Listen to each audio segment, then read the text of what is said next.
علیکم ورحمۃ اللہ وبرکاتہ نحمده ونصلي على رسوله الكريم اما بعد فقد قال الله تعالى في القرآن المجيد والفرقان الحميد فأعوذ بالله من الشيطان الرجيم بسم الله الرحمن الرحيم وما أصابكم من مصيبة فبما كسبت أيديكم.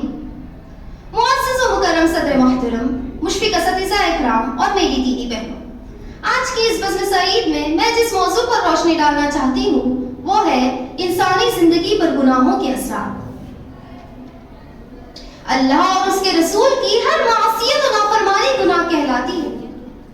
انسان جو بھی گناہ کرتا ہے اس کے برے اثرات سے اس کی زندگی ضرور متاثر ہوتی ہے. جیسے کہ اللہ تعالیٰ قرآن پاک میں فرماتا ہے وَمَا أَصَابَكُم مِّن مُّصِيبَةٍ فَبِمَا كَسَبَتْ أَيْدِيكُم.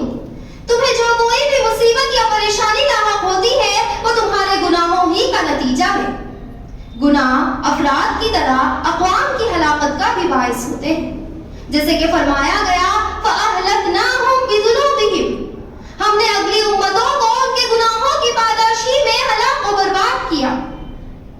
گناہوں کے اثرات اس شخص کی حد تک ہی محدود نہیں رہتے جو گناہوں کا ارتکاب کرتا ہے، بلکہ اس سے وہ افراد اور جاندار بھی متاثر ہوتے ہیں جو گناہوں کا ارتکاب کرنے والے سے متعلق ہوتے ہیں.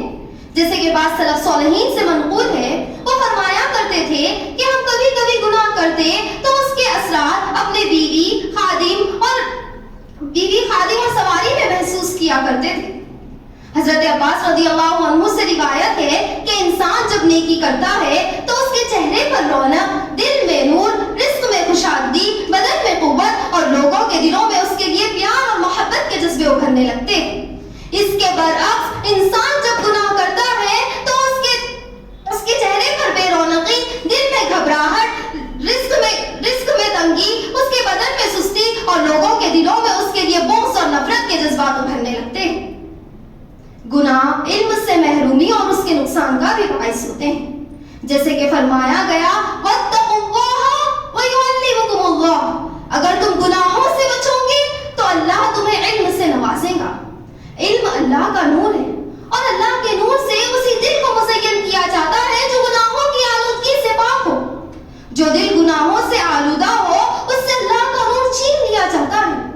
امام شافعی نے اس حقیقت کو یوں بیان کیا ہے کہ میں نے اپنے حافظے کی کمزوری کی شکایت اپنے استاد وکیع سے کی تو انہوں نے مجھے گناہوں کو ترک کرنے کا مشورہ دیا اور فرمایا کہ علم اللہ کا نور ہے اور اللہ کا نور کسی گناہگار شخص کو عطا نہیں کیا جاتا. گناہوں کی وجہ سے رزق میں محرومی آتی ہے. جیسے کہ رسول اللہ صلی اللہ علیہ وسلم کا فرمان ہے جب بندہ گناہوں کا ارتکاب کرتا ہے تو وہ روزی روٹی سے محروم کر لیا جاتا ہے. آج زمین پر مختلف قسم کے فتنہ، فسادات، عذاب، زلزلے، قحط سالی، آپسی خانہ جنگی، خون خرابہ اور بیماریاں وغیرہ جو ہم آتے دن دیکھ رہے ہیں اس کا ایک اہم سبب ہم انسانوں کی گناہ ہی ہے. جیسے کہ اللہ تعالیٰ نے سورہ عنکبوت کی آیت نمبر 40 میں فرمایا فَكُلًّا أَهْلَكْنَا بِذَنبِهِ فَكُلًّا أَخَذْنَا بِذَنبِهِ فَمِنْهُمْ مَنْ أَرْسَلْنَا عَلَيْهِ حَاسِبًا وَمِنْهُمْ مَنْ أَخَذَتْهُ الصَّيْحَةُ وَمِنْهُمْ مَنْ خَسَفْنَا بِهِ الْأَرْضَ وَمِنْهُمْ مَنْ أَغْرَقْنَا وَمَا كَانَ اللَّهُ لِيَظْلِمَهُمْ وَلَكِنْ كَانُوا أَنفُسَهُمْ يَظْلِمُونَ. اور ہم نے ان میں سے ہر ایک قوم کے گناہوں کی پاداش میں گرفتار کر لیا. ان میں سے بعض پر ہم نے پتھروں کی بارش برسائی اور بعض کو ایک زوردار سخت آواز نے آ دبوچ لیا. ان میں سے بعض کو ہم نے زمین پہ ڈھسا دیا اور بعض کو غرق کر دیا گیا. اور اللہ ایسا نہیں کہ ان پر ظلم کرے بلکہ یہی لوگ اپنے آپ پر ظلم کرنے والے ہیں. گناہوں کی وجہ سے انسان کا دل مردہ ہو جاتا ہے، اس کے دل پر زنگ چڑھ جاتا ہے، وہ ہدایت سے محروم ہو جاتا ہے. جیسے کہ ابو ہریرہ رضی اللہ عنہ سے روایت ہے کہ رسول اللہ صلی اللہ علیہ وسلم نے فرمایا ایک مومن جب گناہ کرتا ہے تو اس کے دل پر ایک سیاہ داغ پڑ جاتا ہے. اگر اس نے توبہ کر لی، معافی مانگ لی اور باز آ گیا تو وہ داغ صاف کر دیا جاتا ہے. لیکن اگر مزید گناہ کرتا رہا تو وہ داغ بھی بڑھا دیا جاتا ہے.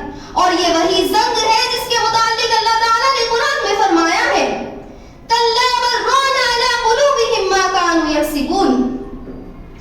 ہرگز نہیں. یہ قرآن سے انکار کی وجہ یہ ہے کہ ان کے دلوں پر ان کے بدعمالیوں کی وجہ سے زنگ چڑھ گیا. یہ گناہوں کا سلسلہ کبھی ختم نہ ہونے والا سلسلہ ہے. اسی لیے ہمیں چھوٹے سے چھوٹے اور معمولی سے معمولی گناہ کو بھی چھوٹا یا معمولی نہیں سمجھنا چاہیے. کسی معلوم کہ وہ ایک چھوٹا اور معمولی سا گناہ بھی ہمارے لیے جہنم میں داخلے کا سبب بنے اور اس چھوٹے سے گناہ کا ترک کر دینا ہی ہمارے لیے داخلے جنت کا سبب بنے. اور اسی طرح سے ہمیں ایک چھوٹی سے چھوٹی اور معمولی سے معمولی نیکی کو بھی چھوٹی اور معمولی نہیں سمجھنا چاہیے. کسے معلوم کہ اسی ایک چھوٹی نیکی کی وجہ سے ہم جنت میں چلے جائیں اور اسی ایک چھوٹی نیکی کو ترک کرنے کے بنا پر ہم جہنم میں چلے جائیں. مثلا خدا نہ خواستہ اگر کسی شخص کے میزان میں ایک نیکی کی کمی ہو اور ایک گناہ کا اضافہ ہو اور اسی ایک گناہ کے اضافے کی وجہ سے وہ جہنم میں داخل ہو جائے. اور پھر نبی صلی اللہ علیہ وسلم کا بھی فرمان ہے. حضرت عبداللہ بن مسعود رضی اللہ عنہ سے روایت ہے کہ آپ صلی اللہ علیہ وسلم نے فرمایا گناہوں کو معمولی سمجھنے سے بچو کیونکہ انسان کے تمام نامعمولی گناہ جمع ہوتے رہتے ہیں یہاں تک کہ وہ اسے ہلاک کر دیتے ہیں. ایک گناہ دوسرے گناہ کی دعوت دیتا ہے. حدیث میں آتا ہے کہ گناہ انسان کو شرک تک لے جاتا ہے. اس طرح سے وہ گناہوں کے دلدل میں گرتا چلا جاتا ہے, اللہ کی نظروں سے گرتا چلا جاتا ہے. وہ اللہ اور اس کے رسول کی لعنت کا مستحق ہو جاتا ہے. فرشتوں کی دعائیں رحمت سے محروم ہو جاتا ہے. اللہ کی دی ہوئی نعمتیں اس سے چھین لی جاتی ہے. اس کے معاملات کو اور مشکل ترین بنا دیا جاتا ہے اور یہی گناہ اس کے حسن خاتمہ کی راہ میں رکاوٹ کا بھی باعث ہوتا ہے. اسی لیے ہم تمام کو چاہیے کہ ہم گناہوں سے بچیں اور نیکی کی طرف سبقت کریں. آخر میں اللہ رب العالمین سے دعا ہے کہ اللہ تعالی ہم تمام کو سچی توبہ کرنے کی توفیق عطا فرمائے اور گناہوں سے بچنے کی توفیق عطا فرمائے. آمین. وآخر دعوانا الحمدللہ رب العالمین.